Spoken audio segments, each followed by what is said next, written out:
pour beaucoup, Charles Bronson et son personnage de Paul Kersey est le symbole même de la vengeance du justicier contre les barrés de ce monde. Les films de genre sur la vengeance est ici plus particulièrement le sous-genre du rape and revenge, viol et revanche pour les moins anglais d'entre nous, viennent d'un peu plus loin dans le passé, 1960 même, sur un film qui est considéré comme l'un de ses précurseurs, c'est La Source d'Ingmar Bergman, et oui, pendant la gueule les intellos, avec une structure de film classique pour ce genre, le viol, le retour et la vengeance.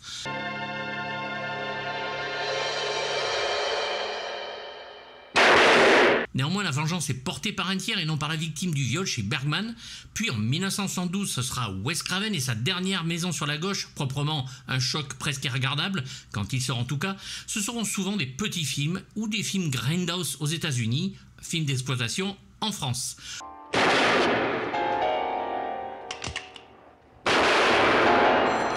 Beaucoup détestent ces films qui sont définis comme voyeuristes, complaisants dans la violence, réac bien sûr, et le scénario repose sur un ou plusieurs viols suivis de la vengeance de la victime ou de ses proches. Il s'inscrit donc dans le genre du film d'autodéfense et, comme il le fait souvent, c'est cette fois le Dino De Laurentiis que l'on aime ou que l'on déteste qui va produire le film prouvant que le gars est très éclectique et capable du pire et du meilleur.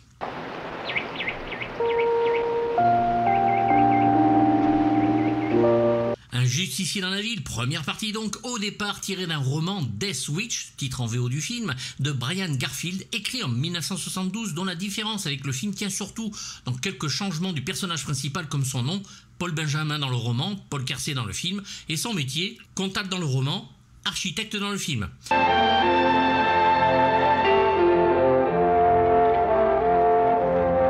Garfield n'aimera pas trop ce dernier et en écrira une suite en 1975, Death Sentence, déçu par l'obsession que le film donnait aux spectateurs sur la violence et le vigilante, mais surtout ne trouvait pas Bronson comme l'acteur parfait qu'il fallait.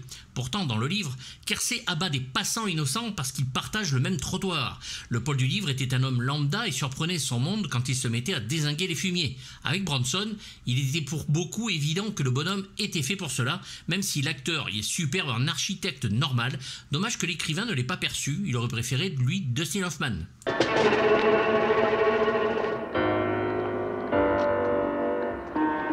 L'écrivain se spécialisera dans la chasse à l'homme, en western très souvent, écrit sur plusieurs pseudonymes, et son roman La Grande Traque est pour beaucoup son meilleur roman qui obtiendra le prix Edgar Allan Poe en 1976 et sera adapté au cinéma sous le titre Jeu d'espion en 1980.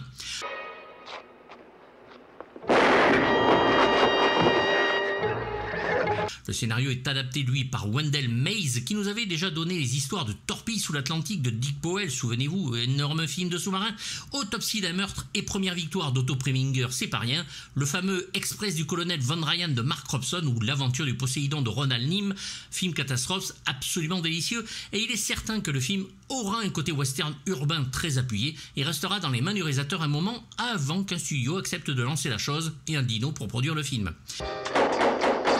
J'y vais. He said, what should we do next? And I said, well, I've got this script called Death Wish. It's about a man whose wife and daughter are mugged, and he goes out and shoots muggers. And Charlie said, we said, I'd like to do that. I said, the movie? He said, no, I'd like to go and shoot muggers. Qui est là? Le livreur, madame. Death Wish cast Bronson as a New York architect who takes the law into his own hands after hoodlums kill his wife and rape his daughter.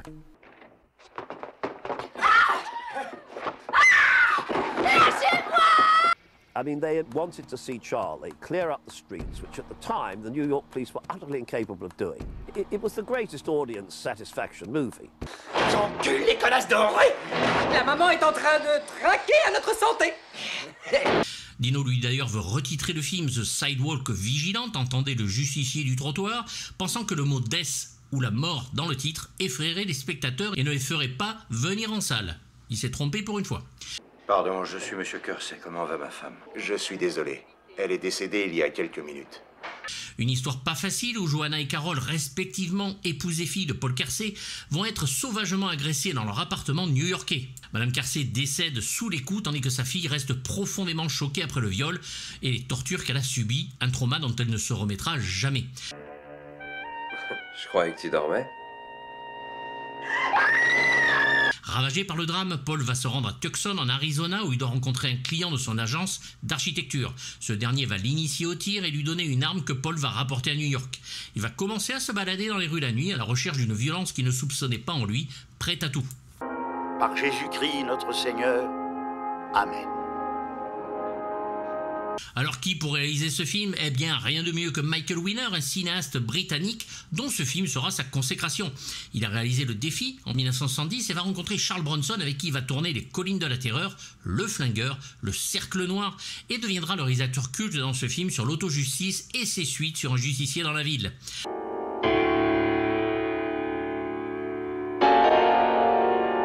Notons aussi Scorpio, la sentinelle des maudits, et reviendra en Angleterre pour réaliser une nouvelle version du Grand Sommeil que l'on préfère oublier.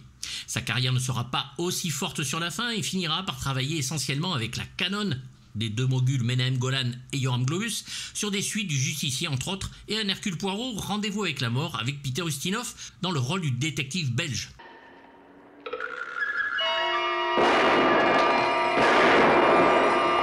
Michael Winner décédera le 21 janvier 2013 à l'âge de 77 ans des suites d'une longue maladie à Londres.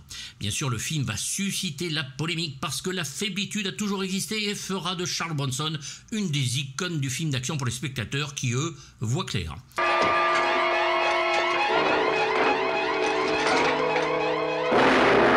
Aux côtés de Michael Winner, en assistant monteur, nous avons William Lustig qui va nous donner lui aussi des films tout aussi réussis dans le genre, poussant même l'excès avec ses Maniac Cop, où là c'est le flic qui fait le ménage, ou son Vigilante. Tu oublies le vieux réflexe de nos ancêtres, le réflexe de légitime défense. Puisque la police est incapable de nous défendre, il faut le faire soi-même. À la musique, rien de moins qu'Herbie Hancock, pianiste, claviériste, compositeur américain de jazz, un des plus influents de sa génération par sa capacité à mélanger tous les genres dans sa musique.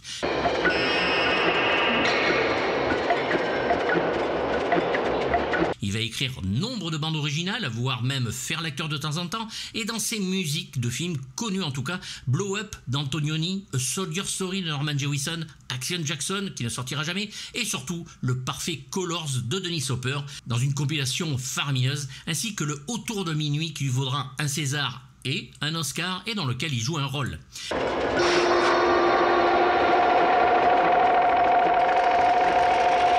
Ici, sa musique est loin d'être anecdotique dans son approche de la violence urbaine, comme le film, oppressante et totalement en phase avec le long métrage.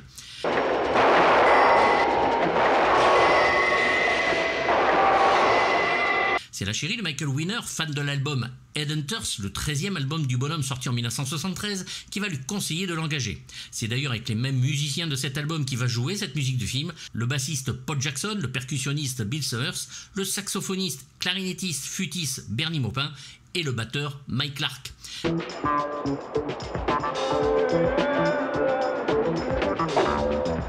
Jerry Peters va arranger le tout et Melvin Ragin est à la guitare. Certains le connaissent sous le nom de Wawa Watson et surprend avec cet album de 9 morceaux qui mélange les rythmes et ambiance sonore très 70s avec une angoisse palpable, notamment sur le final.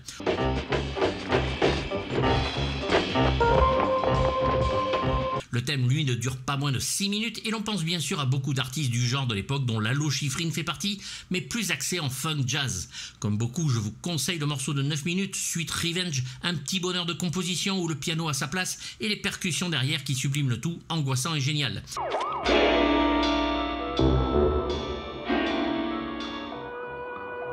Un morceau qui résume le film entièrement, nous faisant passer de la mélancolie au charme et à la violence crue, sombre, absolument terrible dans sa narration musicale, évoquant l'enfer des deux femmes.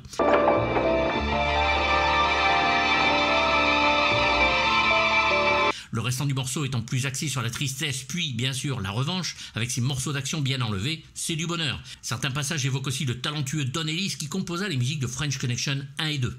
Bref, une très belle composition qui donne dans l'expérimental autant que dans le classique instantané une merveille qui, espérons-le, ressortira peut-être un jour dans sa version complète et dans l'ordre. D'accord. Pour un budget de 3 millions de dollars, le film va remporter 22 millions de dollars aux États-Unis et 1 500 000 entrées en France. Prenez ça dans la gueule, les moralistes. Alors qu'interdit aux mineurs, pas mal pour un film dérangeant.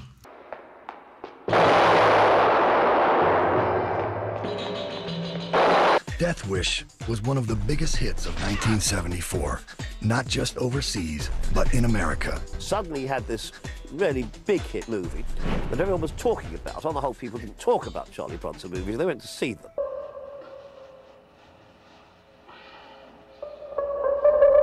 Death Wish was in the editorials, it was in feature articles. It absolutely galvanized America in the summer of '74. Charlie's hard-earned popularity finally allowed him to pick and choose his roles. Nous avons eu 15 meurtres la première semaine et 21 la deuxième dans cette ville pourrie. C'est beaucoup.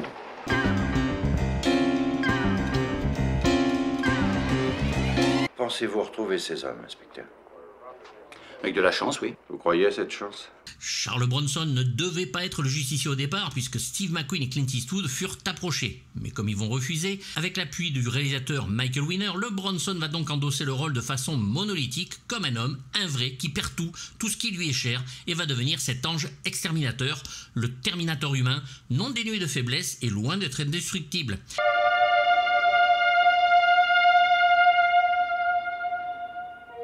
Le Charles était un petit peu en perte de vitesse et va bien revenir sur le devant de la scène en devenant cette icône de l'auto-justice satisfaisante. Un personnage comme Paul Kelsey pourrait être un homme comme tout le monde et l'horreur qu'il subit reste un trauma dont les critiques sont impardonnables ou empreintes d'une inhumanité confondante. Pourtant, il est objecteur de conscience dans le film. Pendant la guerre de Corée, il est un pacifiste qui a horreur de la violence et des armes à feu, mais le plan final imposé par le réalisateur ne plaira pas à Charles Bronson et au producteur, appuyant sur ce que le héros est devenu. Puisqu'il a passé la ligne, il est impossible de revenir en arrière. En tout cas, moi, je ne pense pas.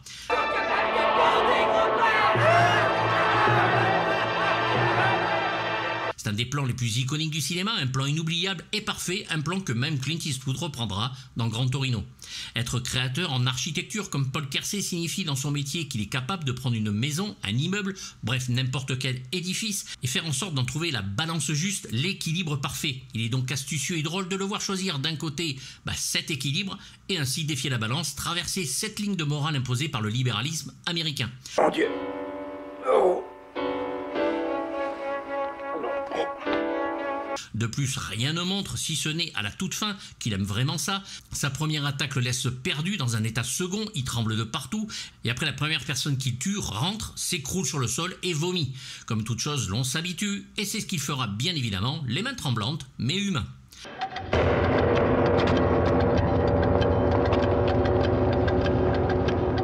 Effectivement, Paul Kelsey tue des gens sans jamais pouvoir réellement se venger de ceux qui ont réellement agressé sa femme et sa fille, et chaque voyou terminé par Kelsey reste anonyme. Mais après tout, il n'est pas là pour socialiser avec eux de toute façon. Il est au début maladroit, utilise des pièces dans une chaussette, puis une arme à feu rapidement, mais il est brisé, et sa seule voie de salut, c'est la fin des truands autour de lui. Enculé! La grande réussite de Charles Bronson ici aura été justement sa capacité à ce bonhomme à nous faire oublier son image de héros de western et nous donner un citoyen lambda crédible devenant peu à peu une machine à tuer. Qu'est-ce que tu veux que je fasse, merde? Que je passe ma vie à me lamenter? Avec son visage buriné, Charles Denis Buczynski, dit Charles Bronson, d'origine lituanienne, reste encore aujourd'hui un acteur qui a compté au cinéma indéniablement par son physique et son jeu parfois impressionnant. Dès les années 60, c'est un festival de chefs-d'œuvre, bien sûr, avec Les 7 mercenaires en 1960 et Le roi du tunnel de la grande évasion de John Sturges en 63, un des 12 salopards de Robert Aldrich en 67 et bien sûr l'inoubliable Homme à l'harmonica de Il était une fois dans l'Ouest de Sergio Leone en 68. Si nous avons cessé d'être des pionniers, qu'est-ce que nous sommes devenus? Il continuera donc sa filmographie tranquillement et qui changera clairement avec ce justicier qui va l'enfermer dans le genre dans les années 80. Comment peut-on qualifier des êtres humains confrontés à la violence et qui ne sont capables de réagir qu'en prenant la fuite? Atteint de la maladie d'Alzheimer, il meurt d'une pneumonie aiguë le 30 août 2003 à Los Angeles à l'âge de 81 ans. Mais ils sont civilisés. Non. Et c'est un de ces 3 doubleurs principaux qui le double ici, le grand Claude Bertrand, la voix de Bud Spencer, de Burt Lancaster ou de Roger Moore, entre autres. Oh, sois gentil, maman, tais-toi et bouge pas. Qu'est-ce que vous voulez? T'agite pas, tu sais très bien ce qu'on veut. Hein? Peu d'autres acteurs très connus dans le film, mais il y a bien sûr les débuts de Jeff Goldblum, absolument ignoble jouant dans le film l'un des agresseurs de la femme et de la fille de Kelsey.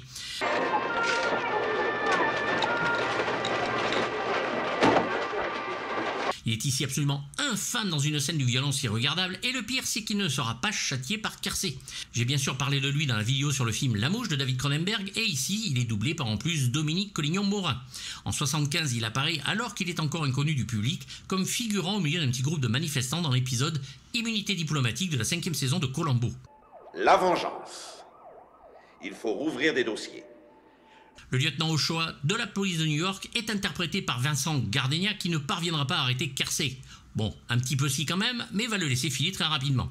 Si j'arrive à le boucler, il n'y a plus de justicier. Ah, surtout pas. Je ne veux pas avoir un martyr sur les bras. Très bien. Un policier intègre, mais qui est partagé sur ses sentiments sur l'affaire, d'autant que d'en haut, on lui dit de pas trop faire de vagues. Je vais lui foutre la pétoche. Mais je n'irai pas plus loin. Il y a d'un côté la loi respectée, d'un autre un père et un mari traumatisés dont les actes sont quand même plutôt compréhensibles à défaut d'être valables pour lui.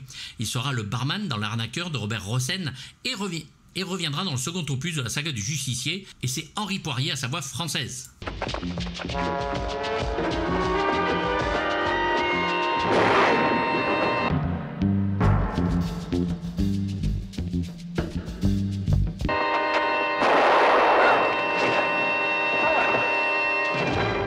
Les suites vont donc confirmer que les gens veulent ce genre de film parce que, disons-le, tout le monde a au moins une fois pensé à l'autojustice sous quelque forme que ce soit.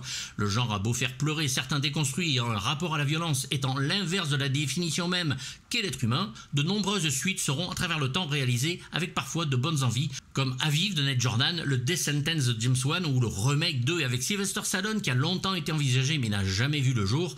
Et c'est en 2012 qu'un projet sera relancé, cette fois-ci sous la direction de Joe Carnahan, avec une sortie prévue pour 2013.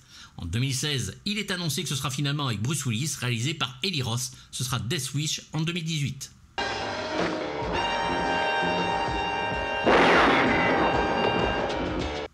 Reste que quoi que l'on pense du genre, ce justicier est réellement un film fondateur, ultra-violent, comme ces années pouvaient nous en donner, l'inspecteur Harry de Don Siegel en étant le pendant policier, bref du bonheur à voir, des films comme on n'en fait plus, et le traumatisme de la guerre du Vietnam encore là. Certains vont les baiser dans les fleurs pour fumer de l'herbe de jardin, et d'autres combattent cette justice qui laisse trop souvent les criminels en liberté. Défends-toi, tire. La presse en prend aussi plein son grade dans le film, il fallait bien qu'elle le lui rende.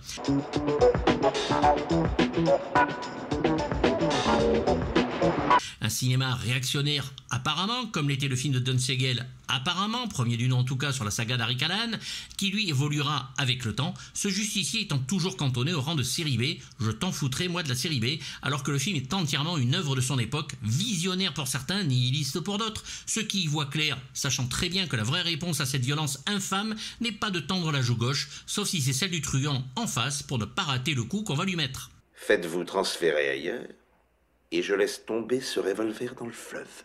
La ville devient un enfer pour le héros dont certains vont trouver que la violence des voyous est trop appuyée. Que dirait-il aujourd'hui avec son quotidien de saloperie faite au grand jour sans réponse de la justice? L'on parle de société de la violence pour les Américains, comme si celle de l'Europe et de la France avait été conquise avec des bisous. Bref, un film au premier degré évident, ce qui en gêne beaucoup, mais le thème ne se prétend guère à la comédie ou à la parodie. Comme souvent, le film sera décrié, Bronson et Winner y seront moqués, et la finalité est toujours que le film est réac et cynique, comme si c'était des vilains mots. Moi, je ne suis pas une libellule. Inspecteur, avant le coucher du soleil... Michael Winner y montre un talent de composition de l'image excellent et diabolique dans son approche efficace du genre. Peut-être n'en pense-t-il pas moins, reste que le sujet y est abordé de façon réaliste, dont l'agression de la mère et de la fille, qui ne peut que nous révulser. La criminalité est déjà en hausse à l'époque, le judiciaire est montré du doigt aujourd'hui encore, les questions se posent et ne sont jamais retournées aux citoyens en droit de savoir. La justice est aveugle, certes, mais elle apprécie surtout d'aveugler ses compatriotes. Quant au justicier, on croit qu'il a été blessé au cours de l'affrontement.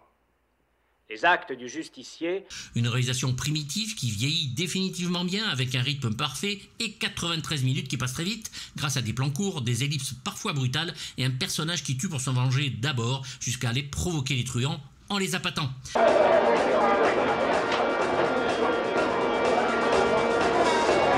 Un film bouleversant dans sa première partie, jouissif dans la seconde, pour peu que l'on ne se prenne pas pour un moraliste à la con incapable de regarder un film sans s'offusquer d'idées contraires aux siennes. Un justicier dans la ville restera pour être le film qui va annoncer un grand nombre d'autres, sur le genre en tout cas, et mérite son beau 6 poils sur 6. N'hésitez pas à me faire part de vos avis dans les commentaires, j'y répondrai comme d'habitude, même négatif si c'est écrit poliment. Vous avez le lien pour les DVD et Blu-ray s'ils existent dans la description. Vous pouvez vous abonner à la chaîne Patreon qui vous permet d'avoir les vidéos en avance, sans censure ni pub, et avec des lives sur la musique de film, un autre cinéma.